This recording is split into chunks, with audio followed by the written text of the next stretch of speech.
Motivation is one of the biggest problems I hear when I talk to all the people I coach and my friends in why they're not actually working towards their goals and why they procrastinate, etc. So in this video, I'm going to talk about how to develop a work addiction. And before you get you're worried, you don't want to be addicted to work, you still want to do other things. I understand that. You can take this as far as you want to take it. For me, I don't take it to the extreme where I'm skipping sleep, because that's just not good for your health. But this video is basically going to give you the tools to become more motivated for work and to become more consistent and procrastinate less. And if you want to take this to the extreme, that's up to you, but you can take it to the extreme. So you've been warned. But first of all, why do you actually need a work addiction? The reason is because most people have no goals and are chronically lazy. And even if you watch this channel and you do have goals and you're not chronically lazy, you probably do procrastinate a lot more than you'd like, and you're still inconsistent. If you had a habit tracker, it'd have a bunch of red crosses on it, etc. The reason for that, apart from the fact that it's just human nature to be lazy, is because it's very, very easy to be complacent and addicted these days. There are more things that are stealing your attention, robbing your energy, and feeding you false forms of happiness than ever before. You've got notifications on your phone, you've got Netflix, you've got everything like that, right? That's stopping you from actually working. A work addiction does not actually mean you're addicted to work. What I'm going to teach you in this video is how you can make work have less friction. The reason you procrastinate work is because of a thing called friction. When you go to work, there's just so much stopping you from doing it. Like you just don't feel like it, and you have to do this, that, and the other.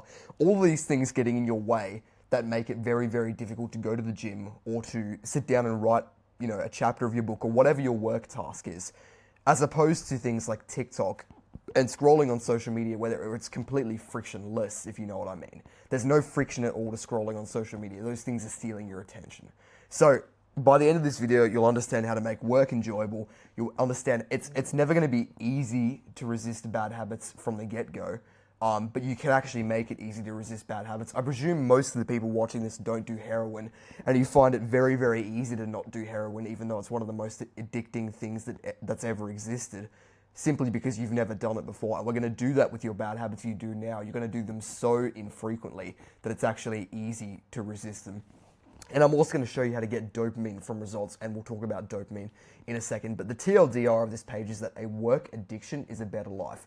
And again, I'm not talking about an addiction like to an unhealthy extent. I'm just talking about you enjoying delayed gratification more. You enjoy exercising, reading, eating healthy, getting good sleep, things that are actually good for your health, and being an ambitious person, you enjoy that more. So, next page.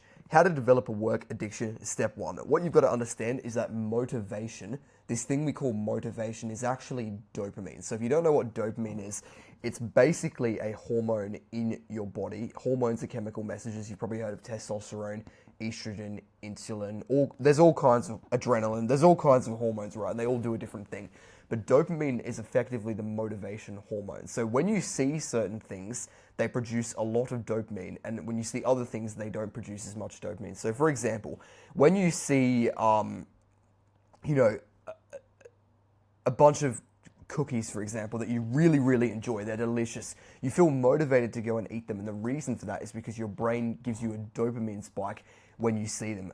Whereas when you see something that's maybe not as delicious, like for example, some vegetables, they're not terrible, but they're nowhere near as delicious. It's a lot easier to eat the unhealthy food that tastes better. And the reason for that is because your brain gives you much more dopamine when it sees that food, as opposed to vegetables that are perhaps healthier, but they're less tasty. And so you might be wondering, well, why does dopamine even exist? Good question. The reason is to motivate you not to die. They've actually run experiments with rats where they've drained them of dopamine, and when they do that and their dopamine levels are, completely depleted, they don't even move towards food that's right in front of them. They have no interest in doing it. And the reason is because basically all animals, as far as I know of, but people too, they require dopamine to actually get them to do stuff. The reason why we would do anything uncomfortable, like, as cavemen, why we would hunt down a boar or why we would build shelter or things that aren't immediately pleasurable is because we have this hormone dopamine motivating us to do it, and dopamine effectively keeps us alive. The problem is that in the modern day, our dopamine has sort of been hijacked. Scientists who run food companies and social media companies, etc., have figured out how to make these apps and, this junk food, this ultra-processed food, incredibly addictive and incredibly high dopamine, so that now the things that give us the most dopamine, the most pleasurable and addictive, are very, very unhealthy. Like, all of the most addictive, delicious food is extremely unhealthy for you. Like, cookies, lollies, soft drink, all of these other things, they're very, very bad for your health. And they're very, very addictive because dopamine has essentially been weaponized against us. And the same goes for scrolling on social media. The notifications, all of the colors, the sounds, all of that has been tested to be as addictive and dopamine spiking as possible. They've literally done brain scans with people looking at it to try and get you on those platforms as much as possible. But isn't that a good thing? If we're talking about motivation is dopamine, don't you want to have as high dopamine as possible? Yes, you do. But here's the thing about dopamine. If you're addicted to short form content and to junk food and all these things that are very, very pleasurable and spike your dopamine, that actually lowers your motivation for other things. And the reason for that is a thing called neuroadaptation, which basically is where your brain, if you're constantly exposed to something, like you constantly, eat a biscuit, you actually get less of a dopamine spike over time because your brain has to remain in homeostasis at a constant, like a constant intermediate state.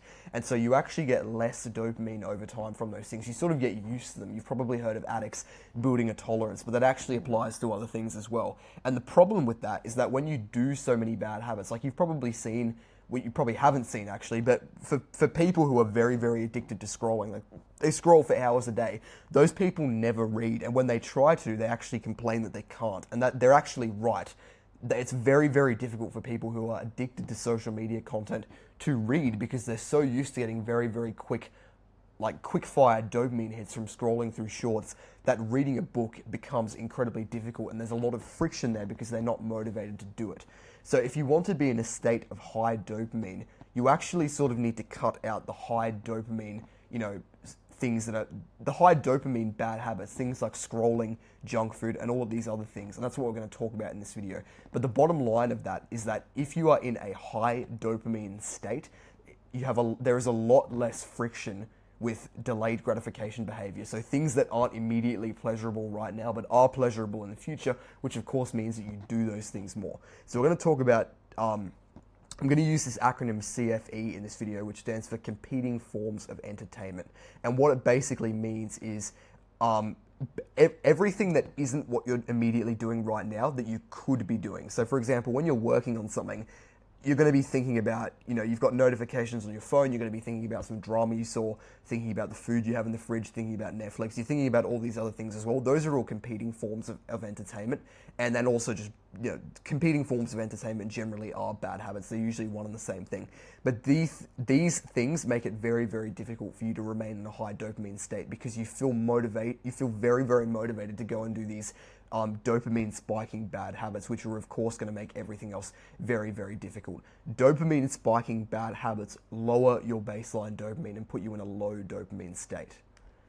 Alright, so step one, removing these competing forms of entertainment and bad habits. The first thing you're going to do is grab a pen and paper, and I want you to write out all your bad habits right now. Nobody else is going to see this. This is between you and the page. I don't care, what it is, drugs, it doesn't matter. Just write all of it out. Like if I had to do this right now, I would write down, I don't really scroll that much, but I'd probably write it down anyway, just because I, still do it, maybe once a week for 5 minutes, and I don't like that, so I want to cut that out. I'd probably write down junk food a little bit. I'd also probably write down procrastinating deep work. So like if I plan to record a video in the morning, sometimes I push it to like 1 p.m. and I don't like that. So I would write all of these things down. You can also write down any sort of, competing form of entertainment that isn't, it's not a typical bad habit like junk food. So maybe, for example, it's, drama in the friend group, getting involved in stuff that doesn't really involve you, all these other things, checking your messages too much. Just write everything like that down, working with your phone next to you, anything like that. And what I want you to do is circle the worst one, that if you could snap your fingers and get rid of one, which one would it be?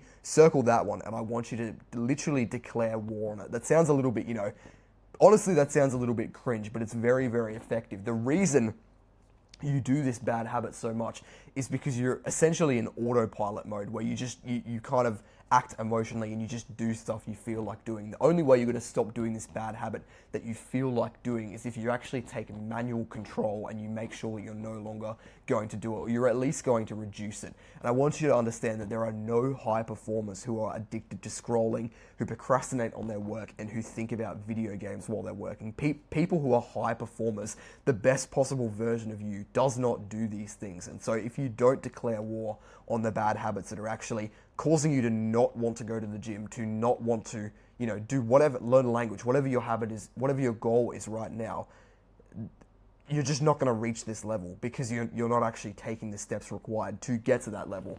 But once you've picked that one habit, I want you to actually fire it from your life. Don't just say you're not going to do it anymore. I need you to take some authority and say that you're actually consciously going to eliminate it from your life. So for example, if your bad habit right now is having your phone next to you while you, maybe it's like checking your phone too much in the gym, or like, if you're like writing a book, for example, and you have your phone next to you and it's like firing notifications at you and distracting you, I want you to not just tell yourself you're not going to check it anymore, but still have it next to you. I need you to actually fire it from your life.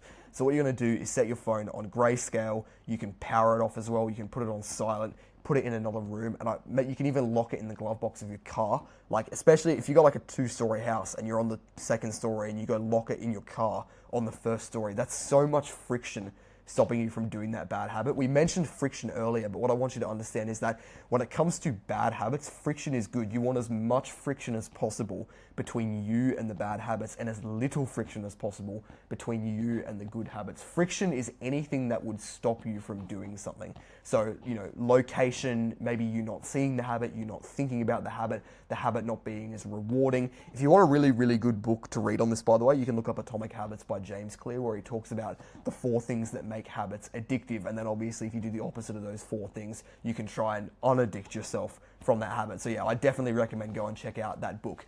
Number 4 is to designate 0 mental resources to it. So we've already talked about, you've written down all your bad habits, you've picked the worst one, you've fired it from your life. This is a really, really interesting next step, and it's something I've heard Andrew Huberman talk about. But if you want to understand, every single person has told themselves they're not going to do something, and then they eventually start debating it, and then they break and do it anyway, right? Everyone's done that. Whether it's you told yourself you weren't going to buy this thing, and then you debated it, and then you eventually did it. It's a very, very interesting mental concept, but I've heard Andrew Huberman, who you can check out his podcast, The Neuroscientist, talk about it. But essentially, one of the worst things you can do when you've told yourself you're not going to do something is to designate mental resources to it. And what that means is to actually sort of debate it in your head and consider it still. So for example, if you tell yourself you're not going to buy takeaway today because you've done it too much, right? The worst thing you can do, apart from buying the takeaway, which is, it's going to lead to that, the worst thing you can do is to debate in your head whether or not you should, and to, think of pros and cons and figure out, is it worth it? Would it make me feel better? And all this other stuff. Because the more you think about it, the more the more difficult it is to resist doing it. The more mental resources you designate to it, the more important it seems, which sort of makes you think, maybe I should do it because there's an actual case for it. The best thing you can do when you've told yourself you're not going to do anything is to distract yourself and not think about it at all. That's actually one of James Clear's tips as well, which is to make the habit, if you're trying to do a good habit, make it as visible as possible, like put your gym clothes right next to your bed when you wake up. If you're trying to not do a habit, make it as invisible as possible. And part of that is just not thinking about it as well. Try not to think about it. It's very, very difficult to do, especially if you're addicted to it, which is why I'd recommend distracting yourself and putting as much distance between you and that bad habit as possible. So if you just sit there on the couch doing nothing, it's quite difficult to not think about that bad habit. But if you actually distract yourself by going for a run, not only are you taking yourself away from the house location-wise, but you're distracting yourself with something that requires, your attention because you're running, which is a very, very good thing for removing that competing form of entertainment. And tip number 5, essential, is lock in your morning, which we're going to talk about on the next page. But I think 100% of people I've found that are struggling with some kind of bad habit that's destroying their attention and it's making them not want to work, with these people, I've found that they always have shitty morning routines. Like, they have no like organization in the morning whatsoever. They roll out of bed whenever at like 8:30 or whatever, and then they immediately scroll. And it's like, it's just an absolute mess to deal with. What you've got to understand is that all high performers, and also the best possible version of you, the version of you in the future you want to become, has a super dialed in morning routine that you consistently do. Because if you have a bad start to the day, it's sort of like being whacked in the shin before a race. Imagine you're about to run 100 meters, but you have to get whacked in the shin beforehand. You're not going to perform as well as the other people because you've just been whacked in the shin. That's literally what having a disorganized, sort of degenerate morning does to the rest of your day. You need a good morning routine. So there are basically three things I'd recommend for 3 ways to start your day. And someone's going to watch this video and, you know, say they use option 4. That's fine. These are just the 3 things that I recommend. So the 3 ways. One is intense exercise.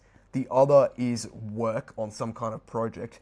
And the third thing is like learning and mindfulness. So I'm going to go through these 3 things. But if you don't do one of these 3 things, there's a very, very high chance you're going to end up scrolling or, you know, some kind of dumb start to your day. So basically, one of the best things you can do, especially if you're not in very good shape at the moment, is exercise at the start of your day. It's very, very good for your happiness. It increases your motivation for the rest of the day. It ticks off a difficult task straight away because you should be exercising every day. And all around, it's a very good way to start your day. So I like to wake up straight away and then go for a run, sometimes train abs downstairs, or sometimes go to the gym. This is a very, very good way to start the day, and it's going to make the rest of your day feel a lot better. The second way you can start the day is with a thing I call Eat the Frog. I'm not going to explain.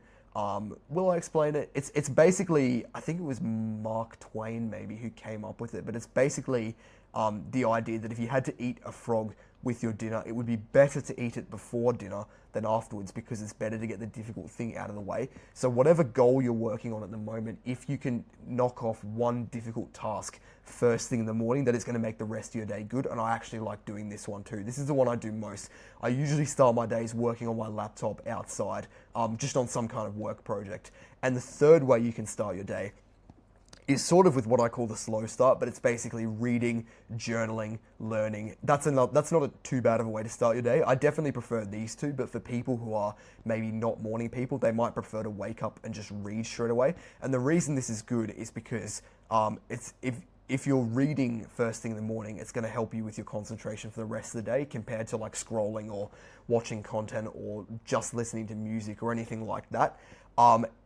It's very good for people who are exercising at 5 a.m. in the morning or 6 a.m. in the morning is quite difficult for a lot of people who aren't used to it. So maybe starting with this option is a better option. But I'm just going to give you some do's and don'ts for your morning routine as well. Do's: get sunlight into your eyes straight away. A lot of people complain that they're not morning people, and some of them are right, but most of them are retarded. And the reason for that is because the way you feel tired or not tired is all down to your hormones. Your hormones in your body control how alert you are and whether you feel sleepy or not. And what you've got to understand is that there are certain things that trigger certain hormones to make you sleepy or not. For example, when it's nighttime and it's cold, you feel sleepy. Your body releases melatonin, which is the hormone that makes you sleepy and puts you to sleep. When you see sunlight and daytime, because we're human beings, we're diurnal, we're awake during the day and asleep during the night, sunlight wakes you up. So what a lot of people make the mistake of doing is they wake up in a dark room and they're lying in their bed, and because they don't feel awake yet, they don't get out of bed. And it's like, no, you idiot. Like, you need to actually get out of bed before you wake up properly. And because if you don't do that and you don't actually see sunlight, your body is confused. Like, you can't just delete 200,000 years of environmental programming, of evolutionary programming. You can't just stay in a dark room and expect to wake up. You actually need to get sunlight into your eyes so your body knows that it's time to wake up. It's another great tip from Huberman. But yeah, that's why going outside is so good when you wake up. You need to get some kind of light into your eyes. And by the way, if it's late at night and you're trying to go to bed, do not turn your overhead light on because it is kind of like the sun and it tricks your body and makes it more difficult to go to sleep. It's been proven. So don't do that. Use a lamp, or I don't really use candles. Some people do, but they're kind of a pain. Just use a lamp or a torch or a night light, but keep all the big lights off. Some of the other do's as well are stay hydrated. After you've been asleep, it's basically been 8 hours since you last drank water, so I'd recommend drinking some water as soon as you wake up, just so you're not dehydrated at all. When you're dehydrated, you can get cramps. It's also a bit more difficult to concentrate, so drink some water. Cold showers, another great way to wake yourself up in the morning because it It gives you, it's not an easy thing to do, but until you get good at it, which I kind of am right now, so I enjoy it. But it also puts you in a very high dopamine state. These things that are difficult to do, like a cold shower or exercise, they generally put you in a high dopamine state for the rest of the day because they're not easy, but as soon as you do them, your baseline dopamine goes up. Alrighty, where were we? What is this? Oh yeah, I wrote same in a box as like an alarm clock. Try and wake up at the same time every day. You can't always do that, but at least waking up at a similar time is good. It's one of the reasons, apart from the fact that working nights isn't good for your health, working shifts is generally pretty bad.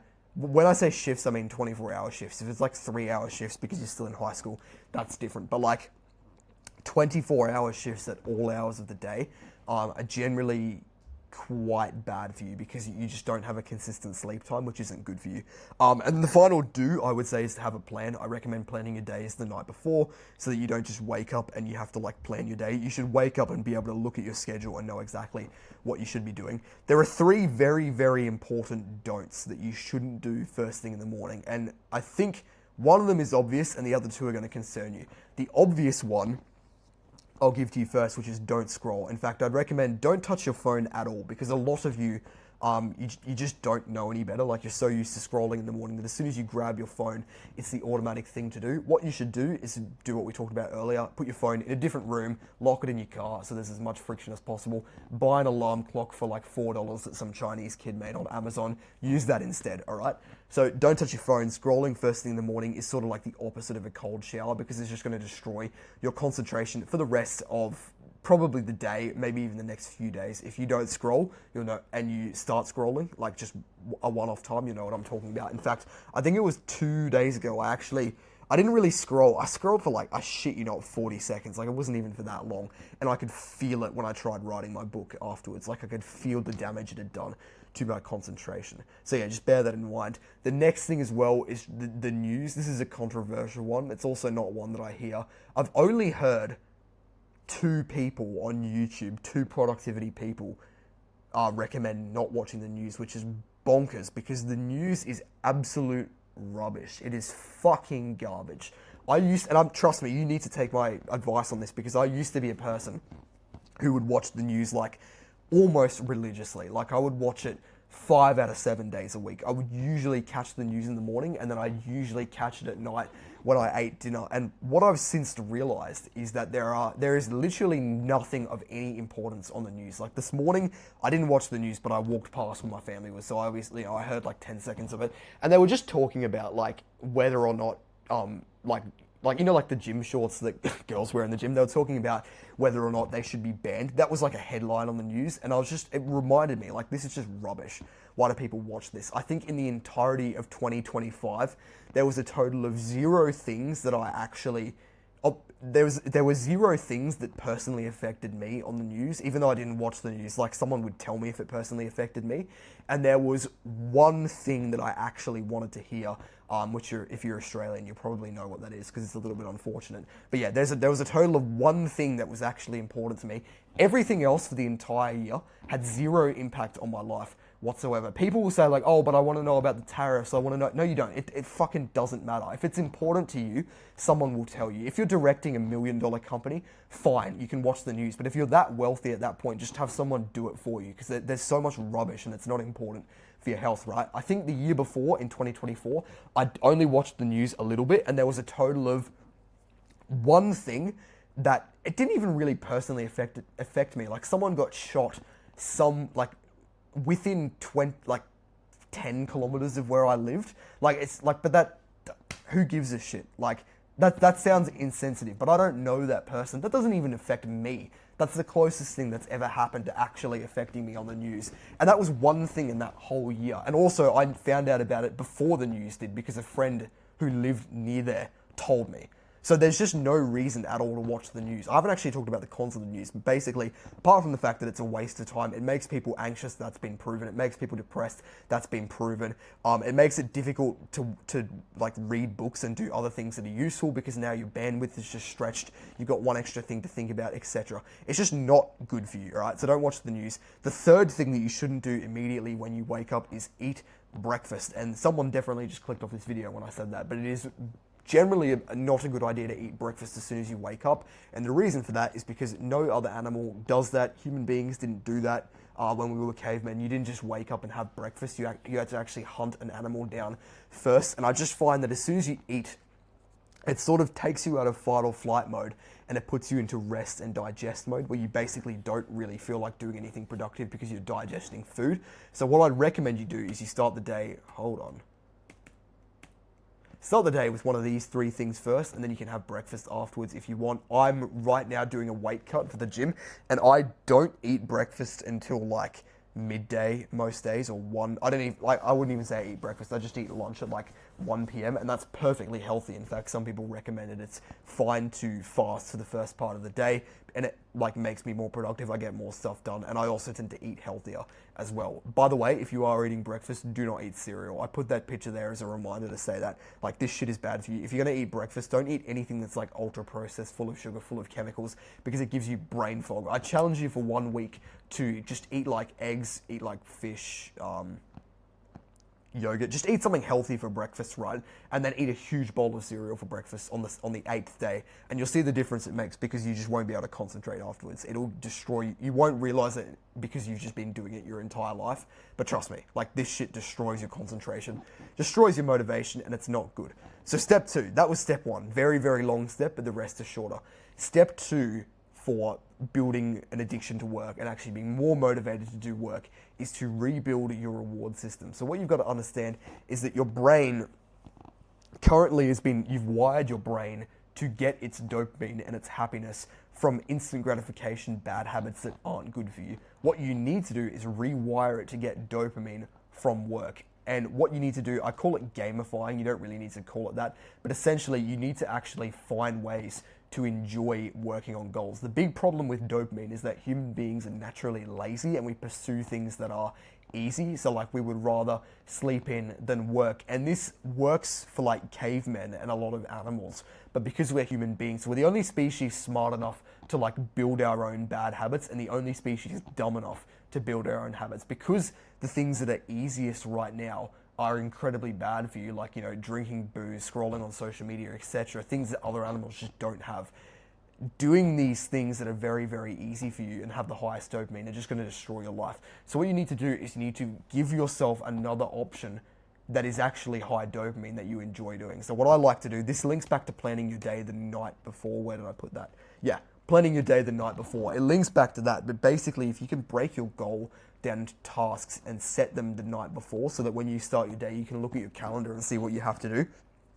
I think that's a great way to actually reward yourself. I have a habit tracker stuck to my desk. I have goals stuck to my desk. I have my routine stuck to my desk so I can see it and I can tick it off, etc. That's a really, really great way for rewiring your reward system. I'd also recommend you fire your negative thoughts. You're not your thoughts. A lot of people will like, whenever you're doing something that's out of your comfort zone, like, you know, exercising, if you don't exercise that much, you're just going to get negative thoughts. What I want you to realize is that your thoughts are not you. If you're in the gym and you're worried that, you know, everyone else is stronger than you or like you're not very good at what you're doing, that's actually not you thinking that. It's sort of like somebody else telling you that doesn't really exist. And I just want you to just laugh at those thoughts and how stupid that is. Imagine it's a person next to you who's like trying to jabbering away and trying to make you feel bad. Just laugh, because it's not you. And if you listen to it, then you're an idiot because you're just going to destroy your own life.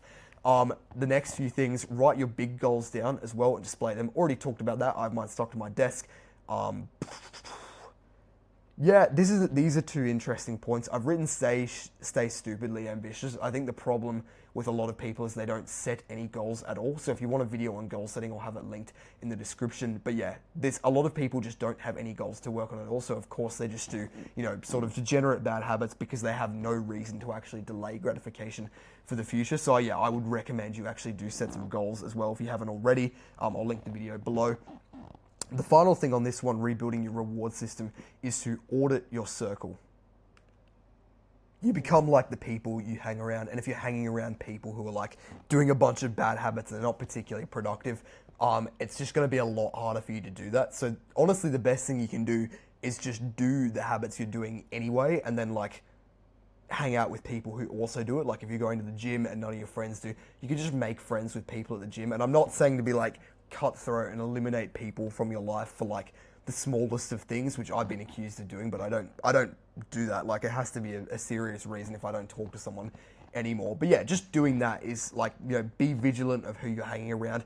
Even if you, a big problem I will mention that I see a lot of people have and that I've had is that there are people you have to hang around, like for example, co-workers, family, family friends that you're just going to see no matter what you do, who you don't want to be like. What do you do then if you, what do you do then if you have to hang around that person? And the answer is just to be like manually vigilant of it. The big problem with a lot of these things, if I had to sum up, one of the biggest problems in this video, it would be that people just behave on autopilot. They don't actually use logic and reason to decide what they do. They just do what they feel like. So what you've got to understand is if you're not aware of what I've just said about auditing your circle and you hang around family and stuff that you don't want to be like, yeah, you probably will end up like them. But as long as you're aware that you become like people you hang around, as long as you're aware of that and you can look at the people you have to hang around and go, in your head, obviously don't say it to them unless you want to get fired, but in your head you can be like, yeah, I probably don't want to end up like that person in that regard. It's less likely you're going to, do you know what I mean? Like if you hang around someone,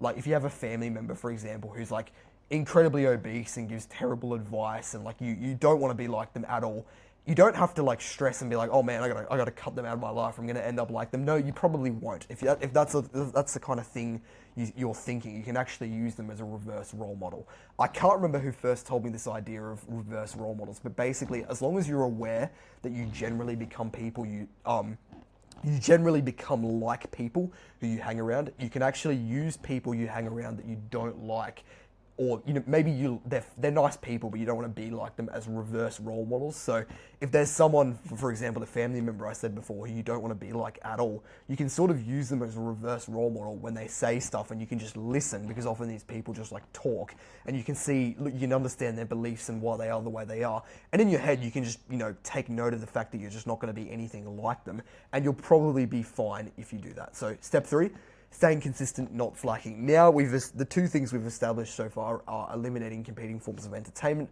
and then actually rebuilding your reward system to enjoy things that aren't necessarily high dopamine, but we're going to make them high dopamine.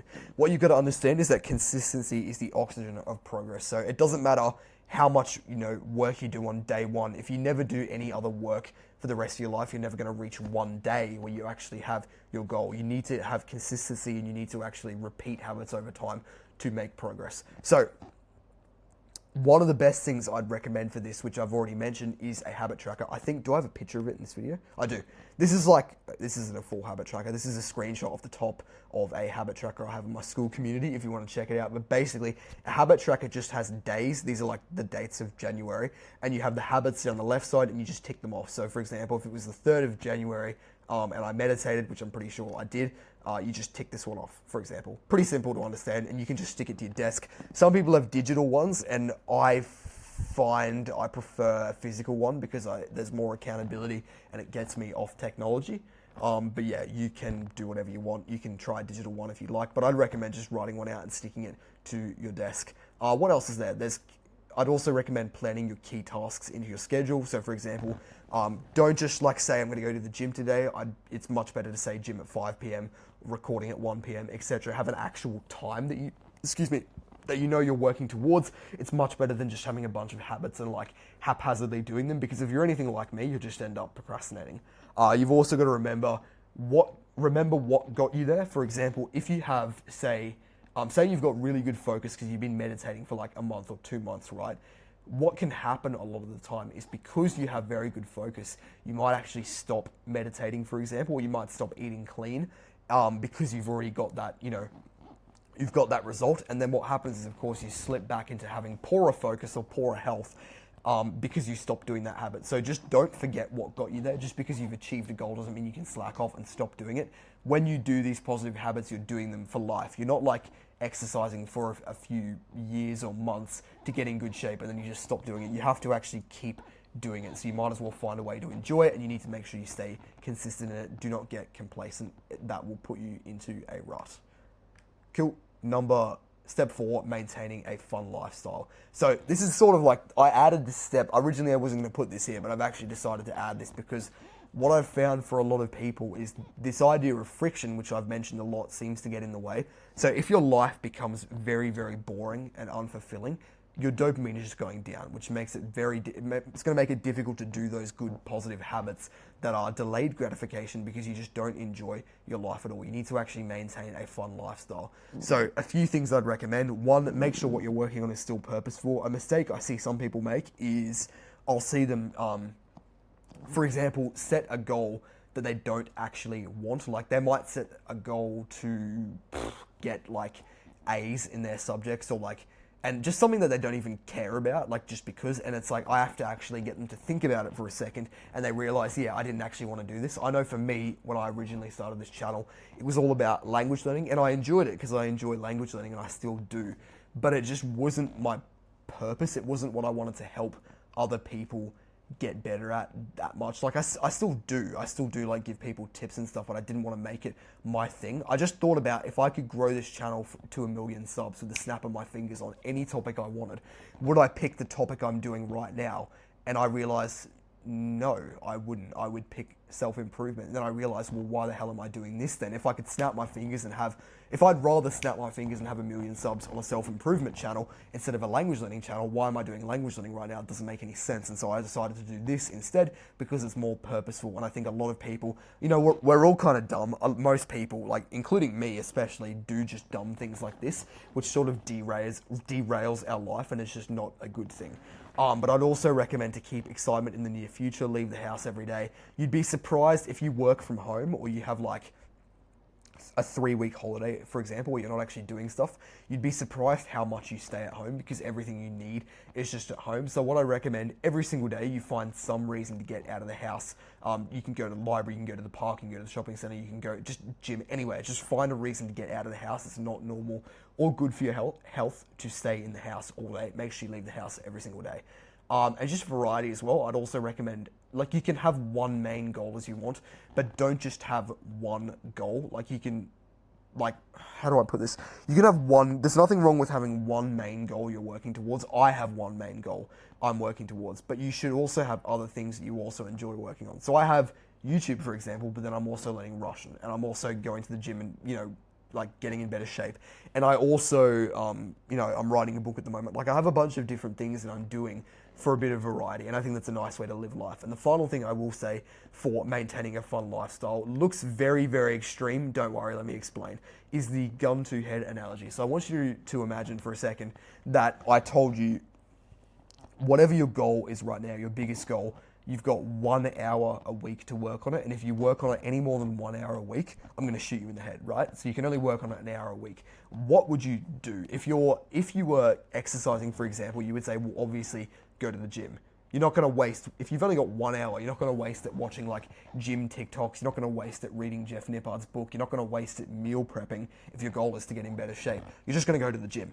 And you'll find for every single goal, there is that one task that if you could only spend 1 hour a week on it, you would just do that task. Like for writing a book, it's not formatting the book, it's not designing the front cover, it's not reading about how to write a book, it's just writing the book. If that's the only thing you can do for 1 hour a week, you would pick that. Right? So what I want you to do is I want you to take your list of goals and apply that analogy to every single goal to see what the deep work task actually is for each goal. And then I want you to prioritize that. The mistake I see a lot of people make is if they have a goal, for example, to get in better shape, they will spend the first 4 or 5 days of the week doing like, you know, researching it and making plans and writing down their routine and everything. Then it gets to Saturday and it's like, because I start week on a Monday like a normal person, not a Sunday.